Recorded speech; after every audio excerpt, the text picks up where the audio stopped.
toujours très génial. Bonjour à toutes et à tous, Arthur Billeret. Je me permets d'introduire ici l'écrivain, traducteur, poète Pierre Lepory en dialogue avec notre chroniqueur Christian Tsioka. Merci à vous, c'est parti. Merci Arthur Billeret. Bonjour Pierre Lepory. Bonjour Christian.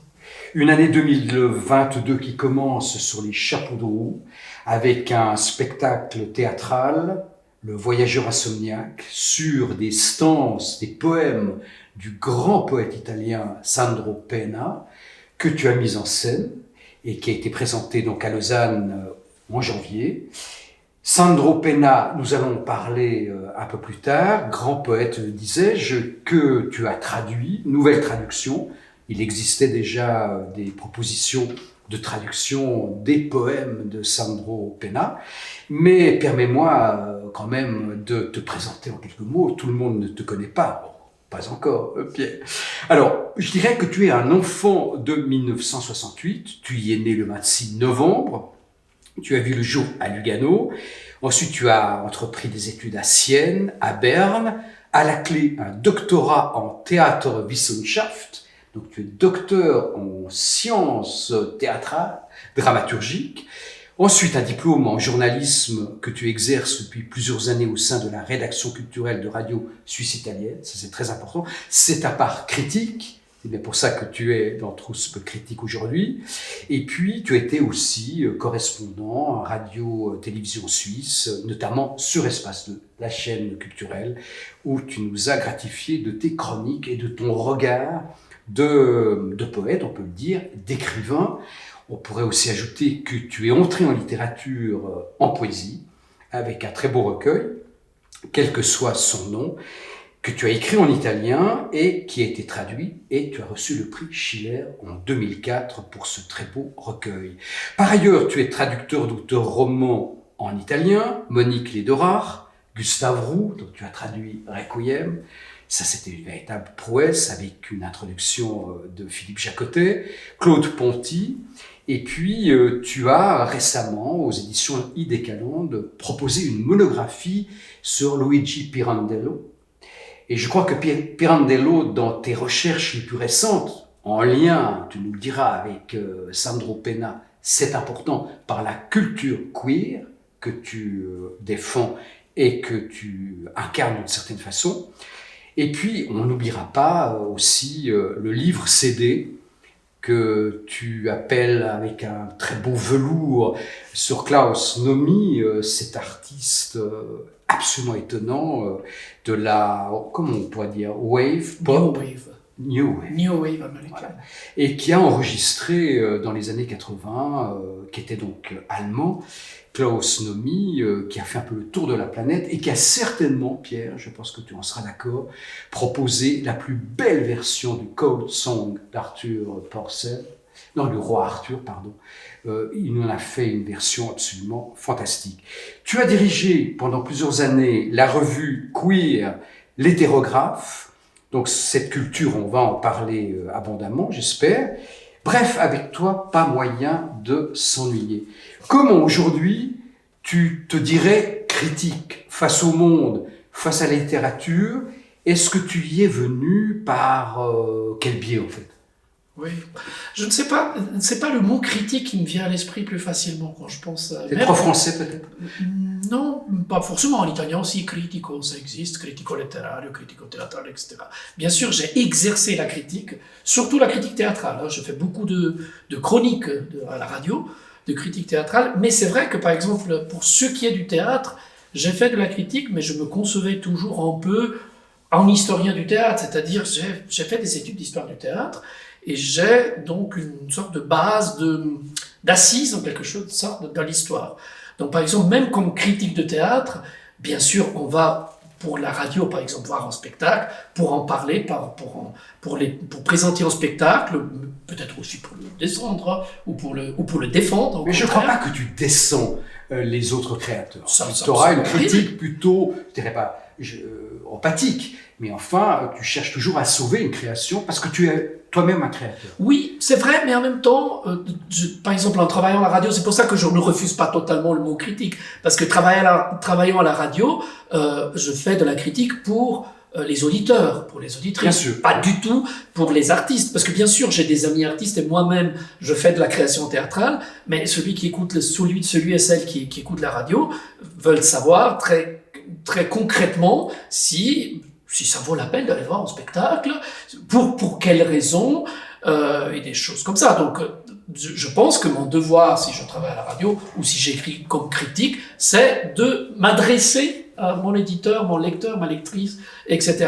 N'empêche qu'en effet, j'ai toujours exercé la critique dans une attitude peut-être pas d'artiste, parce que je trouve que c'est un peu louche quand on commence à dire oui, mais je suis aussi artiste, donc je parle des spectacles comme je les ferais moi-même, parce que quand on va en spectacle, on ne sait pas ce qu'il y a derrière. Donc tu arrives à dissocier les deux rôles. Oui, et surtout, justement, je parlais de la question de l'histoire, avec une assise historique dans le sens que j'étais plus intéressé, parce que je fais de moins en moins de critiques théâtrales, à l'histoire, dans le sens, au parcours qu'il y a derrière.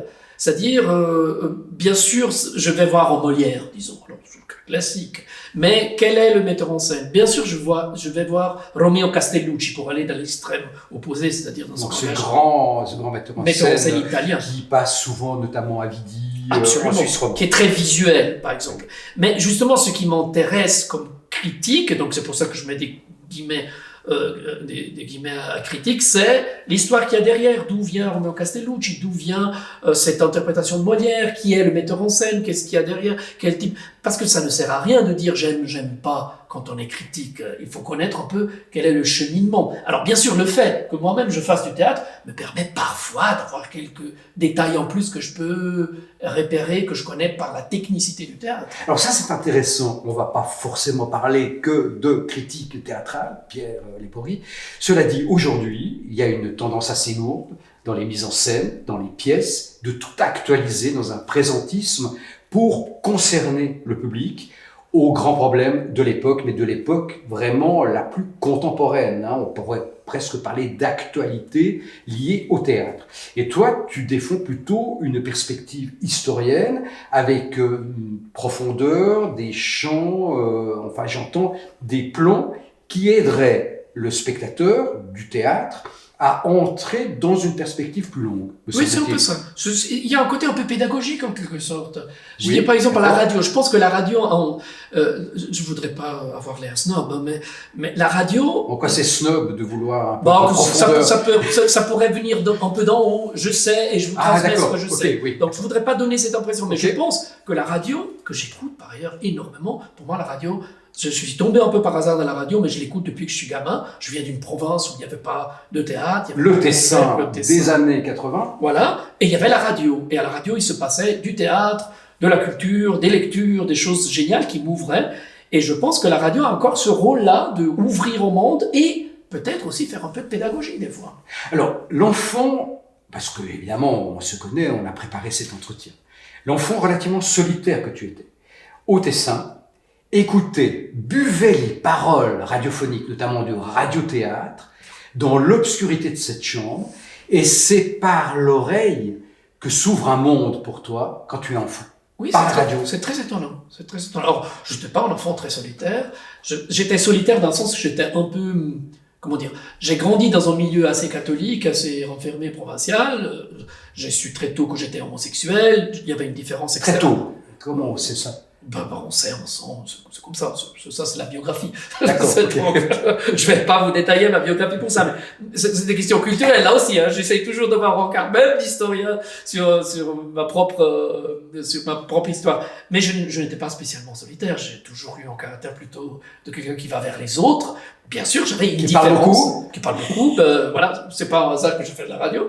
Mais je savais que j'avais une différence. En plus, il y avait une différence de certains entre guillemets là aussi, vocation artistique. J'ai commencé très très très tôt à écrire, à avoir envie de faire du théâtre, etc. Après, j'ai mis très longtemps. J'ai publié mon premier livre à 35 ans et j'ai fait ma première mise en scène à 47 ans. Donc, quand tu dis je très suis long, est-ce que tu écris déjà enfant ou est-ce que tu attends l'adolescence, non, comme souvent on le fait? J'écris déjà enfant. Et j'écris des pièces entières absolument abominables, mais j'écris des pièces entières. À quel âge? 9-10 ans, je dirais. Ah oui, alors c'est précoce.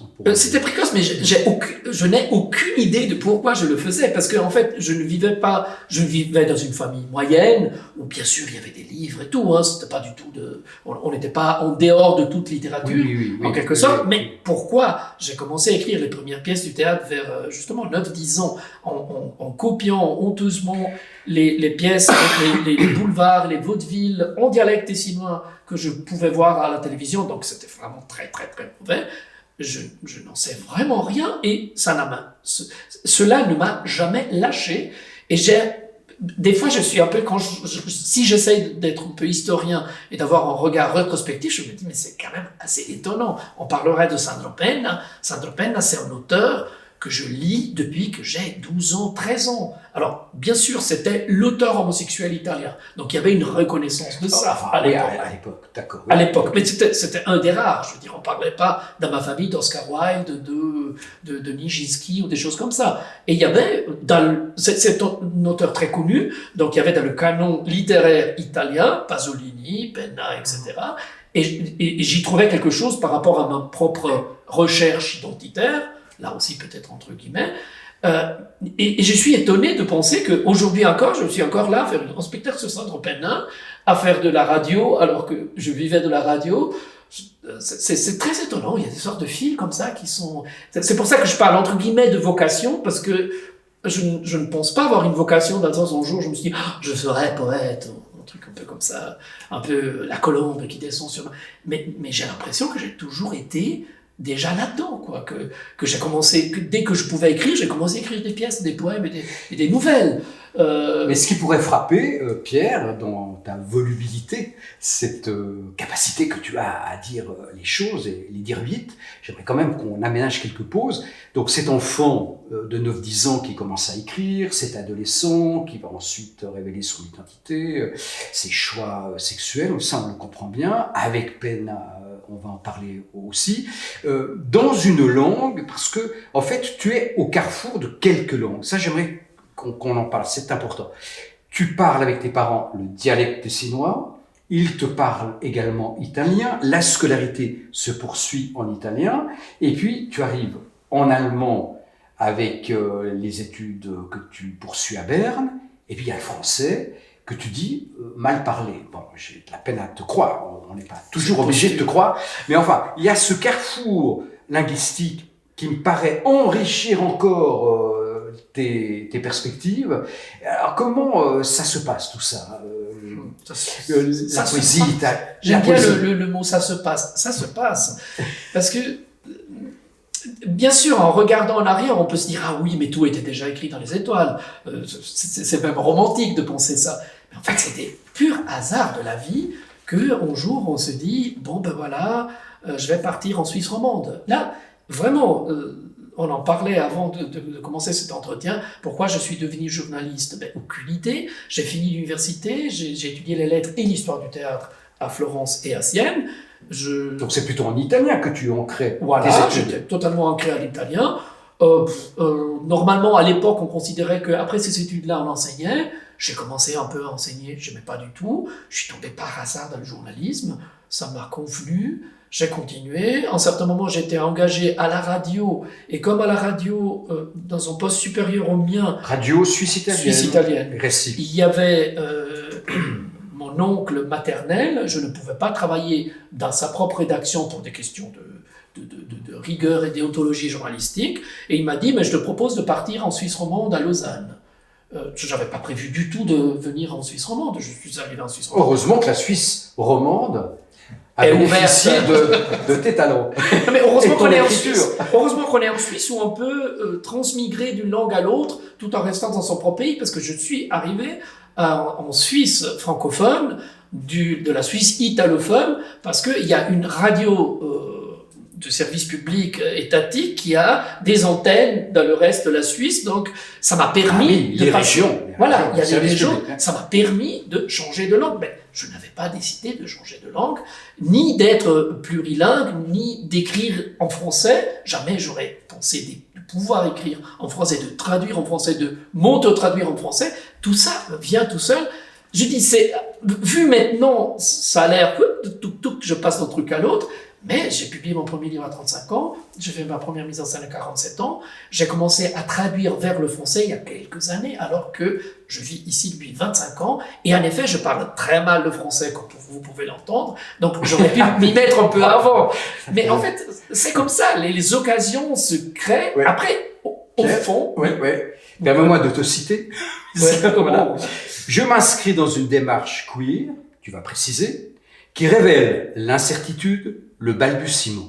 Je ne maîtrise pas tout à fait le français, mais ce manque fait justement surgir autre chose. Alors là, tu es au cœur de cette espèce de plaque tectonique qui pourrait parfois se rompre et autres. Alors j'aimerais que cette démarche queer, tu l'explicites, tu le dises, d'où ça vient, et comment tu t'inscris là-dessus en lien avec ces manques ou ces langues mal maîtrisé. Ramu, après tout, revendiquait de mal écrire le français de Paris. Donc ce décentrement, il est chez toi aussi minoritaire, on l'aura bien compris, et comment ça s'agence dans une création littéraire? C'est quand le minoritaire devient une opportunité au lieu d'être une limite. Quand on saisit le minoritaire pour en faire quelque chose, et le minoritaire, pour moi, c'est le minoritaire dans provincial, c'est le minoritaire dans l'homosexuel, c'est le minoritaire dans Suisse par rapport la petite taille de notre pays, c'est le minoritaire de la langue, que je dis ne pas maîtriser totalement, parce qu'en effet, ce n'est pas ma langue maternelle, et la langue maternelle veut dire quelque chose. Hein. C'est une langue dont on entend les sons avant même d'être né. J'inscris tout ça dans une démarche queer, parce que peu à peu, je me suis forgé cette conviction que le queer, qui est un terme qui vient de la culture homosexuelle américaine et qui était...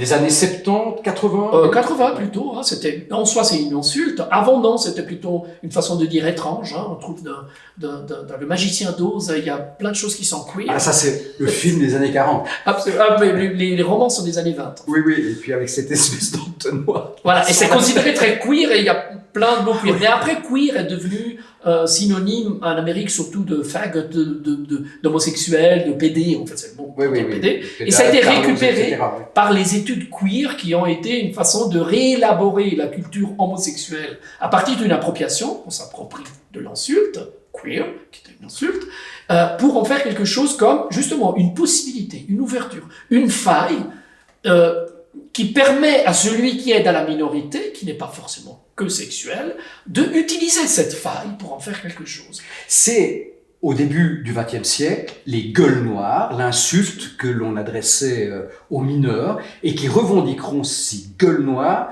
pour affirmer leur identité ouvrière, syndicale, en lutte. Parce qu'en fait, ce qui est lié au terme de queer, quand la minorité revendique sa différence, elle en fait un instrument de lutte. Oui, mais elle en fait quelque chose encore plus subtil qu'un instrument de lutte. C'est-à-dire, c'est un instrument de lutte, mais c'est aussi un instrument qui désamorce ce qui est trop figé. C'est-à-dire, qui répond au fait que la société... L'hétéronormativité. Voilà. L'hétéronormativité. Que la société fige, parce que la société fige forcément des lois, des thèmes, des normes. Des genres. Des genres. La norme, hein, c'est quelque chose qui sert à faire les maisons droites. Alors pourquoi pas faire les maisons droites? Mais est-ce qu'un homme doit être comme une maison? Il doit être tout droit. Bon, il peut être un peu de pied, il peut être un peu queer. Queer vient de l'allemand, de travers, c'est queer. Cette théorie queer qui est énorme, parce qu'il n'y a pas qu'une théorie queer. C'est tout un corpus théorique. Exactement. Bon, on parle beaucoup de Judith Butler, Teresa de Lauretis et Ribon en France, etc. Mais il y a quand même un corpus énorme qui va dans des directions très différentes. C'est une façon de désamorcer toute cette normativité.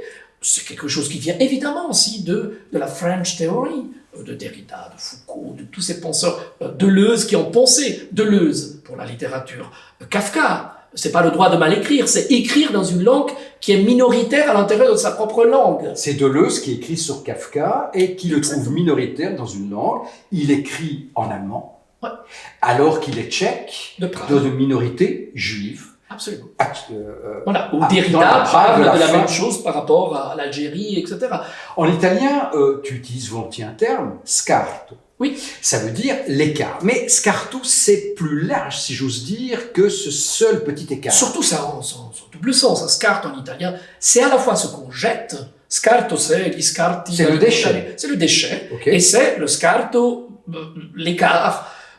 Même on peut penser presque il y a une voie et le scarto c'est celui qui dévie légèrement.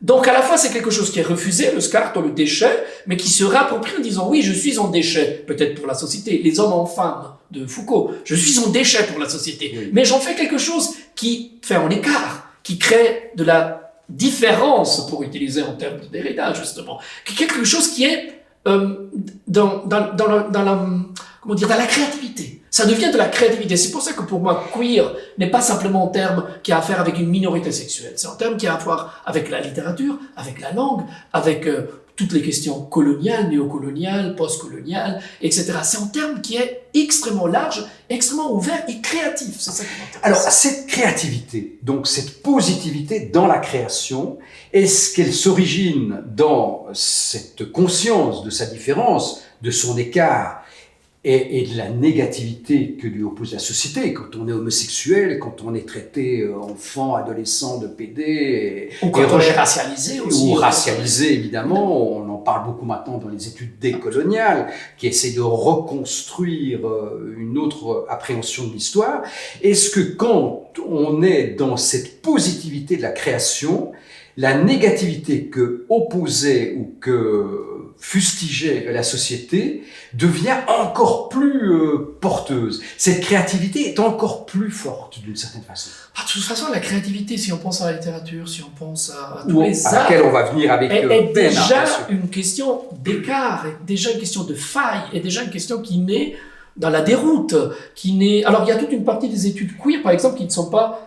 tu parlais de positivité, qui sont pas du tout positives, qui sont plutôt apocalyptiques, qui vont chercher dans le côté noir. Je pense à Leo Bersani, par exemple, qui ont un grand... Qu'est-ce que c'est le côté noir de... C'est aussi ce qui est destructif, qui va voir du côté de Sade, qui va voir du côté des grands maudits de Blanchot, qui va voir du côté de Michaud, qui va voir de... C'est pas forcément positif dans le sens de constructif, mais c'est quelque chose qui crée un écart, et de cet écart, de cette faille, naît quelque chose. La créativité n'est pas forcément une construction, ça peut être aussi une déconstruction ou même une destruction. Mais Sade, Pierre, n'aurait jamais été le grand créateur, enfin, qu'on reconnaît dans l'histoire de la littérature, que les surréalistes ont un petit peu mythifié, s'il n'avait pas été embastillé. Il y a tout un aspect carcéral qui explique Sade d'une certaine façon. Absolument. Est-ce que c'est la même chose pour l'écrivain ou le poète homosexuel ? Bon, ça dépend des époques, évidemment. Oui. Alors, évidemment, justement, ça ne serait pas Sade, comme le dit très bien Barthes, s'il n'était pas non seulement à Bastille, mais s'il n'était pas en pleine période des Lumières. Oui, de la positivité. De la positivité des Lumières. Lui, c'est évidemment c'est le côté évidemment, sombre des Lumières. Tout cela peut être théoriquement très ouvert, très fluide. Moi, je défends beaucoup de cette idée de la fluidité. Après quoi, il y a l'histoire, il y a les corps dans l'histoire, il y a la lourdeur, la pesanteur des corps et de notre vécu singulier à l'intérieur d'une histoire, d'une historicité. Être homosexuel au Tessin dans les années 80 ou comme Penna pendant le fascisme dans les années 30, ce n'est pas la même chose qu'être homosexuel ou queer ou trans ou post-humaniste ou ce que vous voulez aujourd'hui. Alors justement, parlons d'un grand minoritaire de la littérature italienne, Sandro Penna. Tu as son œuvre complète en italien ici, dans une sorte de pléiade italienne, pléiade c'est Gallimard, on le sait bien,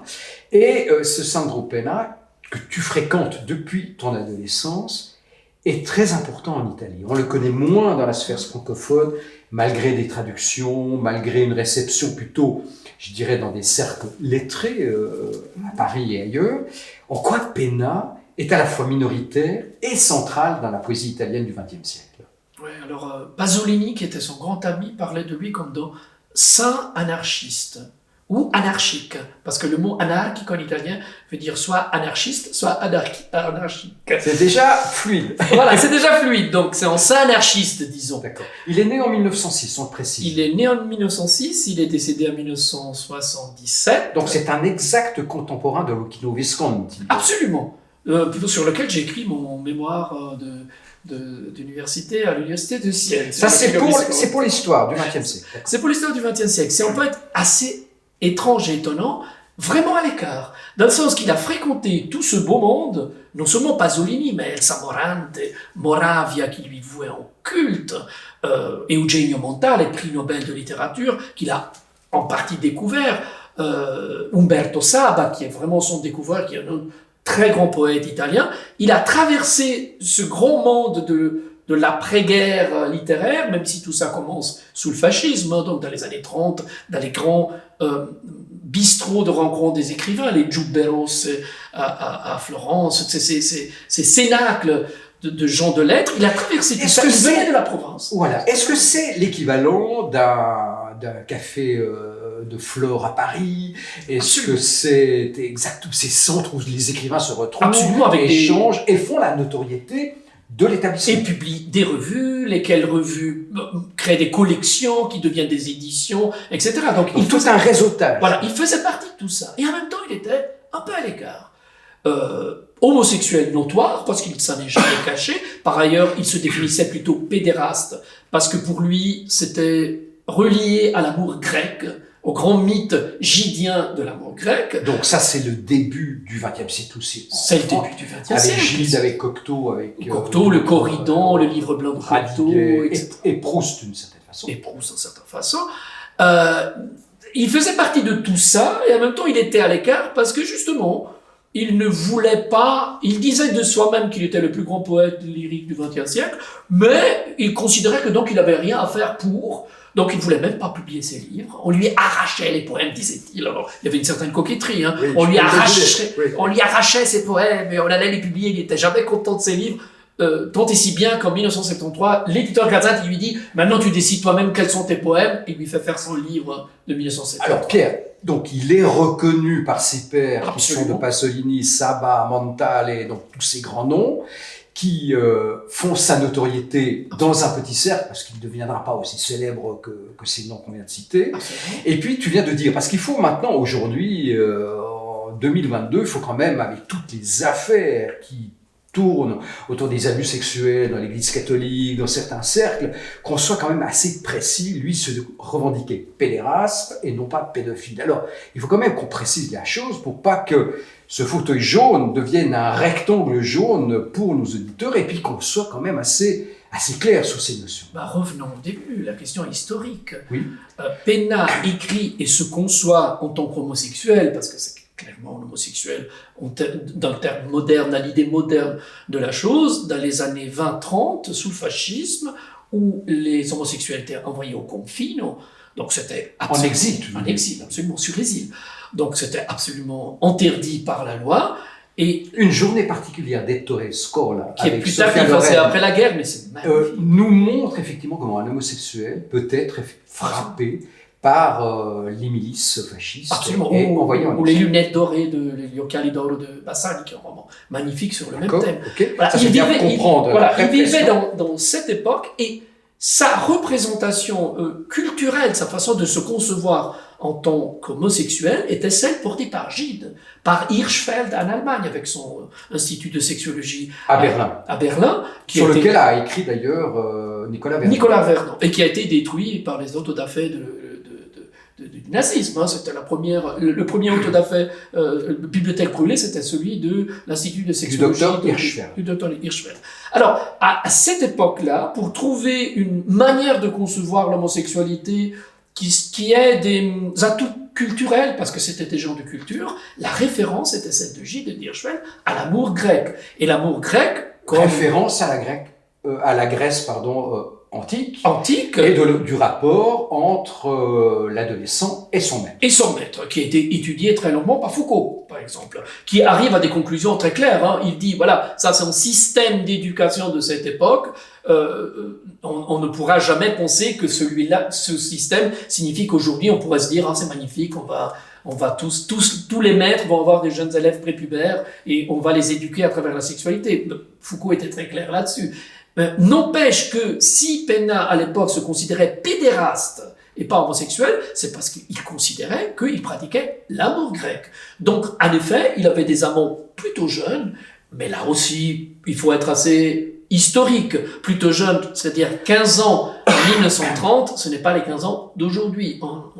Un enfant d'aujourd'hui de 15 ans n'est pas un gaillard de 15 ans qui a quitté l'école à 8 ans et qui travaille désormais à l'usine depuis, et qui est le pater familias déjà, parce que les pères sont qui gagne la vie de sa famille, etc. Donc, c'est très important ces perspectives historiques, qu'on comprenne effectivement qu'il n'y a pas une défense très contemporaine de cela, qu'il faut aménager ces différences, et qui s'inscrit bien sûr dans sa poésie. Oui, d'autant plus que justement dans sa poésie, il y a une figure dominante, parce que c'est une poésie clairement pas érotique, parce qu'elle n'est jamais érotique, mais plutôt d'amour, disons. Ah bah voilà, comme tu en parlais où tout à la l'heure. figure capitale de cet amour est le fanciullo. Or, le fanciullo, par exemple, Bernard Simeone, qui est l'un des traducteurs mythiques de Pénat en France, le traduisait toujours par enfant.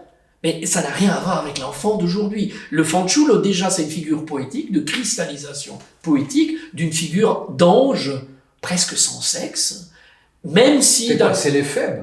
C'est l'éphèbe, exactement. C'est l'éphèbe qu'on peut trouver aussi dans la peinture des années 20, certaines peintures des années 20 au Monte Verita. Qui court, évidemment, etc. Tout l'art baroque. Et qui court, évidemment. Alors, Pénat est dans cette idée-là, dans cet imaginaire-là, dans cette imagination-là.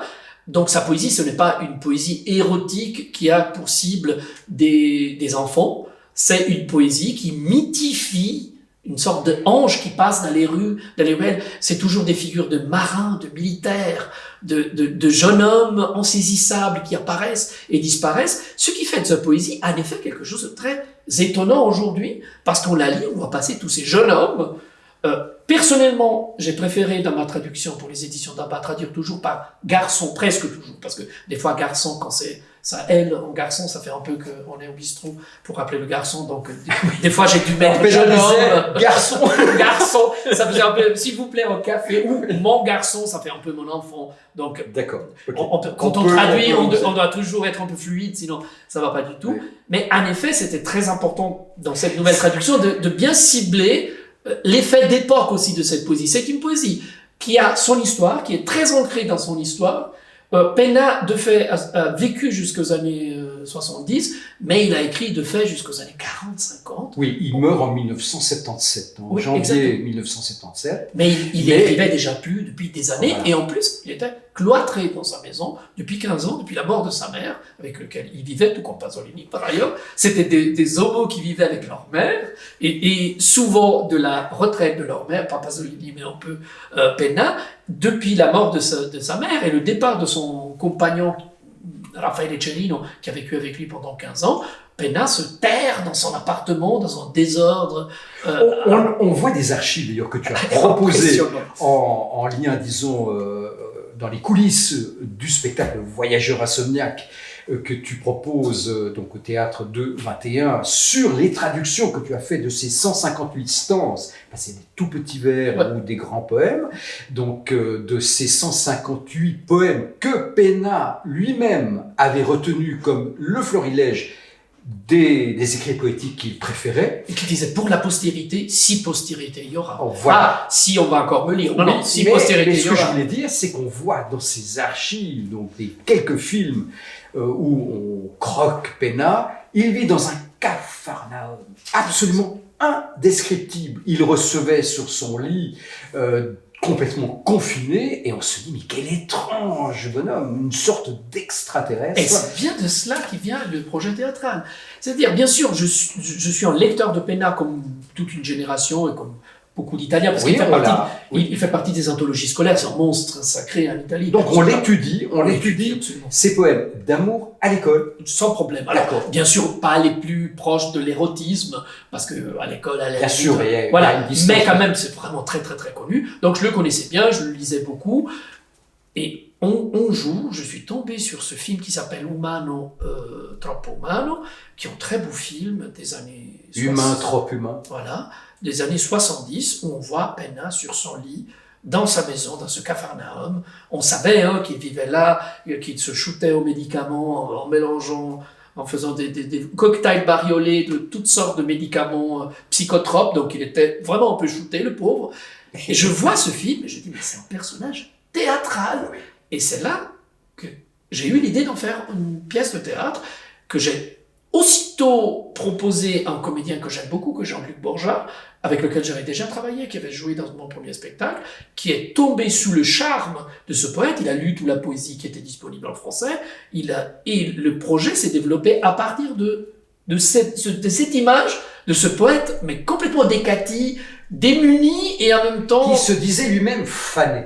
Oui, qui se disait lui-même fané. Il y a des pages, ça c'est les pages de son journal intime qui ont été redécouvertes par Roberto Deillier, qui a fait l'édition critique de son œuvre, qui est une pure merveille, parce que c'est la Pléiade italienne. C'est inspiré, les Meridiani et Mondadori sont inspirés de la Pléiade avec française. tout l'appareil critique qui t'a été précieux, Voilà. indispensable, pour proposer ta propre traduction. Alors Pierre, le temps avance, il nous faut maintenant arriver à la manière de traduire Penna, parce que tu proposes une nouvelle lecture de ces poèmes de Penna dans notre siècle nouveau. Donc, on va se rendre compte, j'ai pu lire ces poèmes, puisque tu m'en as envoyé les épreuves, que d'abord c'est une poésie extrêmement lumineuse, méditerranéenne, vitaliste, qui n'a rien, je dirais, d'une espèce de plainte un peu... au contraire, alors c'est vrai, ces figures de garçons, qu'ils soient marins, surgissent dans les poèmes, mais tout ça en pleine lumière, pourrais-je dire. C'est une poésie en pleine lumière, mais qui cache bien son jeu, je pense. Voilà. Je pense que sous cette pleine lumière, il y a toute l'angoisse de ce scarto, dans le sens de cet écart. De cet écart, mais de ce déchet. On pouvait, dans les années 30-40, en tant qu'homosexuel, se sentir en déchet. On était considérés comme des déchets de la société. Ce qui est étonnant et qui me plaît beaucoup chez Penna, c'est qu'il assume pleinement. C'est pour ça que je le trouve assez queer. Il assume pleinement ce fait d'être en déchet. Il devient lui-même une sorte de déchet humain pour en faire des poèmes dont la surface est purement cristalline. Il est question d'eau, de soleil, de baignade, de jeunes hommes justement qui passent dans les ruelles, et il arrive à en faire quelque chose d'extrêmement lumineux. Mais ce qui est difficile justement dans la traduction est garder ces deux côtés, c'est-à-dire arriver à garder cette surface lumineuse, chatoyante, je dirais presque. Oui, mais alors là, et l'angoisse que ça recèle. Mais là, on est dans le désir de cette lumière et de ces corps masculins qui surgissent dans cette lumière au bord de la mer ou qui surgissent des flots, figure poétique essentielle, alors que son quotidien était peut-être beaucoup plus obscur. Oui, mais là aussi, histoire, il faut relativiser ça. Les poèmes, une grande partie de ces poèmes, de toute façon, sont des années 30-40. Donc en fait, c'était la période de sa jeunesse quand même, où il partait de sa province, il vient de Pérouse, dans la Ombrie. C'est une magnifique ville que j'adore, mais c'est pas la ville centre du monde. Et il débarque à Rome, où est partie sa mère, qui a quitté son père, et il découvre les baignades, les jeunes hommes, une Rome populaire. C'est la Rome populaire qui sera défendue par Pasolini dans les années 70. Et en descendant encore plus au sud avec Naples, bien sûr. Bien sûr, mais déjà la plage de Ostia. C'est-à-dire, c'est vraiment une Méditerranée qu'il découvre. Une autre Italie. Une autre Italie, en plein milieu du fascisme en même temps.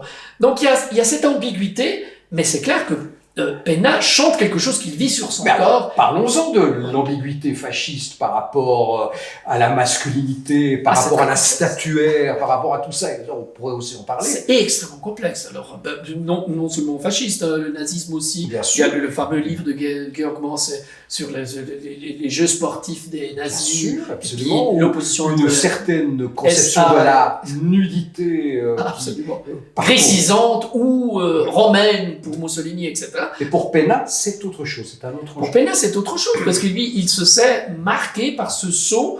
Tu disais qu'il disait qu'il était fané. C'est justement dans cette page de journal intime des années 30 où il dit, il se considère déjà, il a une vingtaine d'années, et il considère déjà qu'il est fané. Pourquoi il considère qu'il est fané? Parce qu'il prend comme exemple Hölderlin, qui devient Scardanelli, donc qui devient fou, et il dit, tous ces poètes, Rimbaud, Scardanelli, c'est-à-dire Hölderlin, ont été brûlés par le feu de la poésie. Et lui, il a même pas 30 ans, il dit, moi, j'ai simplement fané. Et c'est ce qui l'accompagne toute sa vie. Cette idée d'une luminosité, d'une lumière qui jaillit, mais qui est vite finie. C'est une fleur qui est fanée. Et on sent que Penna vit dans cette ambiguïté. Je suis dans la grâce de cette vie méditerranéenne, mais je suis aussi dans le repli de Mimnerm, hein. La jeunesse, nous sommes comme des feuilles sur les arbres qui sont vite fanées. Donc il y a chez lui un effet phénix. Oui, on peut dire qui va se consumer. Pierre, on va découvrir aux éditions d'en bas cette traduction. A-t-elle été difficile? Horrible. Mais comme toute traduction, je pense. Là, ce qui est difficile... On va peut-être finir sur les aspects difficultueux de la traduction des vers pourtant si lumineux de Sandro Penna. Et qui sont des aspects techniques. La langue italienne et la langue française, poétique surtout, ne partagent rien, alors que c'est des langues qui viennent de la même souche. Pour des raisons, là aussi, historiques. La langue française je dirais pas se fossilise, mais en fait se fixe très tôt dans l'histoire de la langue, au moins littéraire. La langue italienne n'arrête pas d'évoluer. L'unité d'Italie se fait tard, 1873, 73, selon si on prend la presa di Porta Pia ou pas. L'italien reste une langue que même à la fin du 19e, même au début du 20e siècle, est encore en quête de soi-même. C'est pas encore totalement figé. L'Italie elle n'est pas nationalisée, c'est ça. Elle n'est pas nationalisée, même avec tous les efforts des premiers fondateur de la Repubblica Italiana, même avec toute la force du fascisme qui essaye d'éradiquer le français au nord, peu l'allemand vers les zones allemandes pour des raisons géopolitiques, mais essaye d'éradiquer toutes les langues minoritaires avec des dialectes qui viennent de souches totalement différentes que la souche latine de l'italien, fait que la langue italienne est très mouvante, est beaucoup plus liquide, beaucoup plus queer, chose le mot. Ah d'accord, l'italien c'est une langue queer. C'est une langue queer, absolument. C'est pour ça que c'est un scoop. L'italien est une langue queer, mais surtout le français littéraire, surtout et poétique, est une langue avec beaucoup...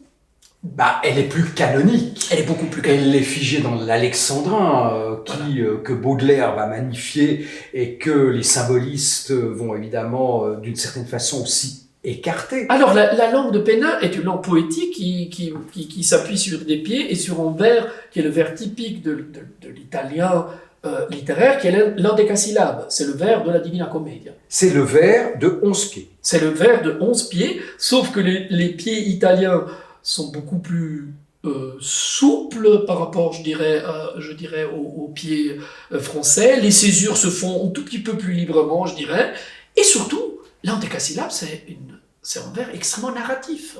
Il y a des romans en vers. Vas-y, tu nous en dis.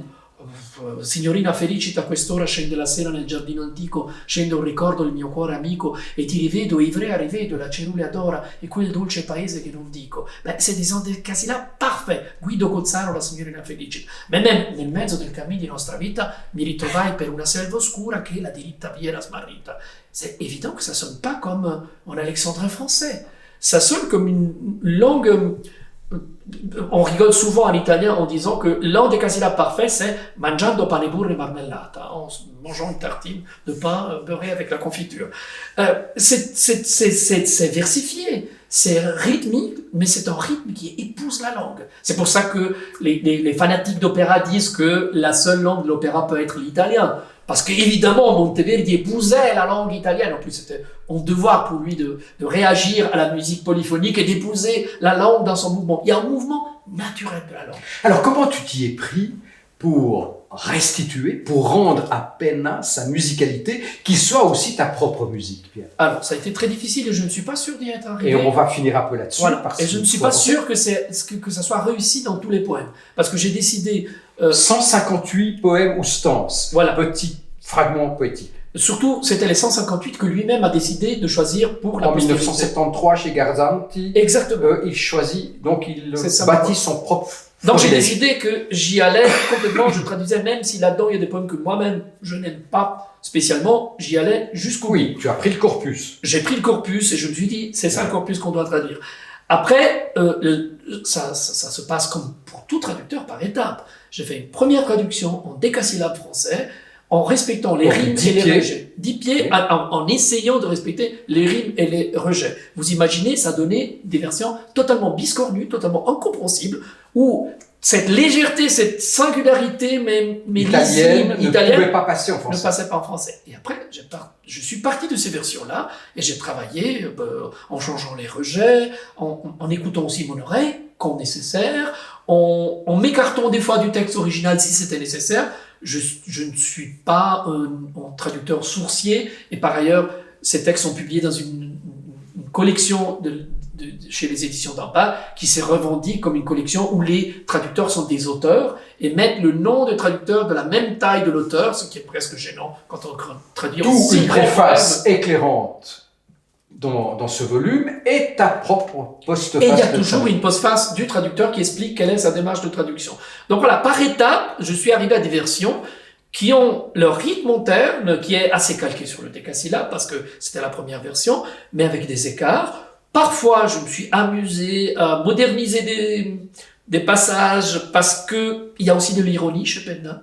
Et si on reste trop propre d'une certaine prosopopée, de la poésie bien faite, on perd cette ironie. Et c'est dommage, parce que c'est une ironie solaire, une certaine nonchalance dans certains poèmes, qui est nécessaire. Donc des fois, je me suis amusé, avec des termes très contemporains, à casser un peu le jeu de la poésie. Et puis j'ai fait ce que je pouvais. Alors je ne dis absolument pas que ces versions sont les versions, comme l'aurait dit Penna, définitives. C'est des versions, et je suis très content de venir après des traducteurs éminents, comme Dominique Fernandez, comme Bernard Simeone, comme René de Secati, des très grands traducteurs de l'italien, avec mes versions, qui ne seront certainement pas les dernières. J'espère que d'autres vont essayer de voir ce qu'on peut faire avec ces vers, qui se présentent sous des allures d'une simplicité adamantine, et qui, en fait, sont... Adamantine. C'est Et peut-être encore une italien- figure d'Adam. c'est peut-être un italianisme, hein, de diamante, adamantine. Ah oui, adamique, je pensais. Oui, Non, effectivement. pas adamique. Oh, mais elles sont un peu adamiques, peut-être, avec une Alors, petite Pierre, feuille de... On te ferait, Voilà, on donc te c'est pas des ferait versions honneur définitives. et on saluerait cette traduction aux éditions d'en bas en disant que c'est une traduction, la première traduction queer de Sandro Penna. Peut-être. Moi, je considère que Sandro Penna n'est pas un auteur LGBT ou gay, mais certainement un auteur queer. Donc, oui, pourquoi pas une traduction queer? Merci Pierre. Merci.